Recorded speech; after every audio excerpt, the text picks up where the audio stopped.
যুদ্ধের জারদ সন্তান। একবার আমি আপনাদের বলে দিচ্ছি, চিলড্রেন অফ ওয়ার সাধারণত সন্তান জন্মায় হাসপাতালে, নার্সিংহোমে, দাইমা বাড়িতে সাহায্য করে। যুদ্ধের জারদ সন্তান এই কনসেপ্টটা বাংলাদেশ থেকে এসেছে। কি এই চিলড্রেন অফ ওয়ার বা যুদ্ধের জারদ সন্তান? চিলড্রেন অফ ওয়ার বা ৭১ যুদ্ধের জারদ সন্তান কি? সারা পৃথিবী নড়ে চড়ে বসেছিল।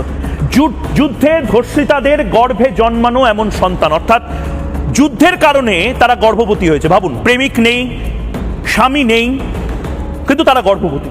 যুদ্ধে ধর্ষিতাদের গর্ভে জন্মানো, পাকিস্তান সৈন্য রাজাকারদের দ্বারা ধর্ষিত মেয়েদের গর্ভে জন্মানো সন্তানদের বলা হয় যুদ্ধের জারদ সন্তান। প্রায় ২ লক্ষ মহিলা গর্ভবতী হয়েছিলেন সেই সময়। কনসার্ট বা একটা ফাংশন, রবি শঙ্কর এবং একের পর এক আন্তর্জাতিক শিল্পী বিটলসের তারা বাংলাদেশের জন্য সারা পৃথিবীতে কনসার্ট করে টাকা তুলেছিল।